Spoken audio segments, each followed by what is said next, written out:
अच्छा, हमारे साथ उनकी माता जी मौजूद है। माता जी, आप क्या कहेंगी? खून के आंसू रोने वाली जो कहावत है वो शायद ऐसे ही मौक़ों के लिए है कि खून के आंसू रुला दिए बेटी ने, क्या कहेंगी? सही में खून के आंसू रुला दिए। जिंदा लाश हैं हम इस टाइम, बोलने लायक नहीं है कि मतलब विश्वास भी नहीं हो रहा कि हमारा घर का नॉर्मल मिडिल क्लास फैमिली का बच्चे ने ऐसे करा है। जिन बेटी को इसको गोद में पाला हो, जिस बेटी को दुलारा हो, जिस बेटी की तोतली जुबान आज भी आपको याद आती हो कि जब उसने पहली बार पापा कहा होगा, माँ कहा होगा, और आज की तारीख में जिस तरह की ये बात देखने को मिल रही है, कलेजा चीर देने वाली स्थिति हो जाती। हाँ, सब बातें याद आ रही हैं। बच्चा बच्चा ही होता है, फिर भी पहला बच्चा है वो हमारा। बस इस टाइम बोलने बहुत लायक नहीं भावुक है। हैं आप। मैं समझ सकता हूँ आपकी तकलीफ को कि बेटे या बेटी जब इस तरह के गुनाह के दलदल में चले जाते हैं तो कैसी स्थिति माँ बाप की हो जाती है। आप लोग पत्थर से लग रहे हैं, मुझे ऐसा लग रहा है कि मैं मूर्तियों से बात कर रहा हूँ। भावनाएं बच्चों में जो रहती हैं, पूरा जीवन माँ बाप समर्पित कर देते हैं। और कभी कभी ये भी लगता होगा कि कौन सी ऐसी तकलीफ हो गई कि जो है आज ये दिन देखना पड़ रहा है। समझ नहीं आ रहा हमारा कौन सा ऐसा गलत काम हुआ है हमसे जो ये सब देख रहे हैं हम। अच्छा। पता नहीं, हमें खुद नहीं समझ आ रहा कि क्या करा है हमने, कौन सा कर्म हमारे सामने आ रहा है ये। हमें बहुत ताज्जुब हो रहा है कि इस बच्चे ने ऐसे कर लिया। मतलब ये गरीबी में रही है सौरभ के साथ, यहाँ पे उनकी नौकरी चली गई थी, कोरोना का टाइम था, बाहर जा नहीं सकते थे उस टाइम केवल, और उनकी मम्मी ने उन्हें बेदखल कर दिया था। उस टाइम ये 2 गद्दों पर रही है किराए के पोर्शन में। बल्कि हमने कहा हमारे साथ रहो तो उसने मना कर दी, तो केवल किराए के पोर्शन में वो 2 गद्दों पर रही है। उस टाइम लड़ते थे, होती है दोनों में भी कुछ नहीं है घर में, केवल रसोई भी हम चला रहे थे उसकी। तो उसे फ्रस्ट्रेशन होता था कि मेरे मम्मी पापा कब तक करेंगे। मैडम, आदतों की अगर बात की जाए, क्या हैबिट्स थी मुस्कान की?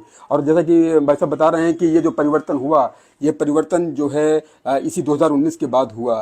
हैबिट्स क्या थी, बचपन की क्या हैबिट्स थी? आप लोगों को तो एक ही चीज़ मालूम है, ये ऐसा क्यों हुआ ये भी पता है, क्योंकि क्यों ये दिमाग परिवर्तन हुआ, आपने बताया कि किस तरह से माइंड वॉश किया गया। हैबिट्स उसकी बहुत ऐसा कुछ नहीं है, वो नॉर्मल लड़की थी जैसे सब होते हैं बच्चे, वैसी ही वो थी। कोई ऐसा नहीं शौक कि हाँ भाई ये चाहिए, जो मिल गया वो खा लिया। चुप रहने वाली थी, घर का काम करती थी मेरे पास घर का काम करती थी। बल्कि जब उसने खुद अपना पढ़ाई करने के लिए मना कर दी कि मम्मी मेरे से पढ़ाई नहीं होने की, आप पैसा वेस्ट कर रहे हो, तो एक टाइम का खाना वही बनाती थी और बहुत अच्छा बनाती थी, सफाई करती थी घर की।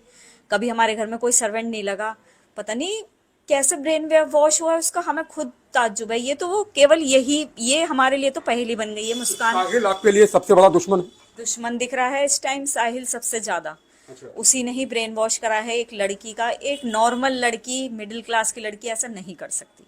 साहिल ने खंजर भोंका है, खंजर घोंपा है आप लोगों के ऊपर भी, जिस तरह की बातें हाँ आई। जी, हाँ जी, साहिल ने पूरा पूरा 2-3 घर खराब कर दिए। मुस्कान का, हमारा और सौरभ का 3 परिवार खराब करे हैं उस लड़के ने। पता नहीं, अब ये तो सच्चाई केवल कोर्ट ही मालूम कर सकती है, क्योंकि हमारे पास मुस्कान है नहीं। सच्चाई केवल वही मालूम कर सकती है कि इनकी क्या मन में था, क्यों करा है।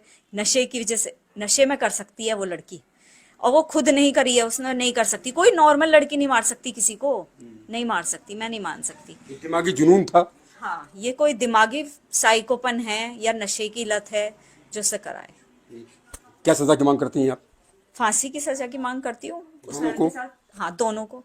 इस लड़के के साथ बहुत गलत हुआ है। सौरभ के परिवार वाले जिस तरह से कह रहे हैं कि भाई फैमिली से भी पूछताछ की जाए, आप लोग तैयार हैं इसके लिए? हाँ, हमें कोई प्रॉब्लम नहीं है। हम सारी इन्वेस्टिगेशन पुलिस के साथ हैं, हम सब अपनी बैंक अकाउंट वगैरह सब दे रहे हैं, ऐसा कुछ नहीं है। क्या आपको लगता है कि क्रिकेट के सट्टे की बात जो आ रही थी कि क्रिकेट के सट्टे में भी पैसा लग रहा था, तो ये फाइनेंस की वजह से ये सारा षड्यंत्र साहिल ने मुख्य आरोपी के रूप में रचा? यह सब हमें नहीं पता, सट्टे वगैरह का हमारे फैमिली में दूर दूर तक ये चीजें नहीं होती। नहीं लगाया किसने सट्टा? हमने। नहीं, साहिल ने।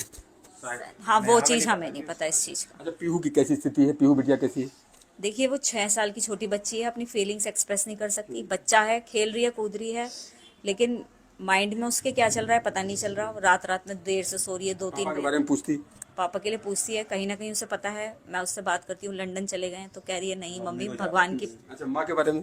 मम्मी को ज्यादा मिस कर रही है। मम्मी ज़्यादा मिस कर रही, क्योंकि मम्मी से बहुत अटैच थी। असल में 2 साल से सौरभ तो थे नहीं, मम्मी से ज्यादा अटैच थी।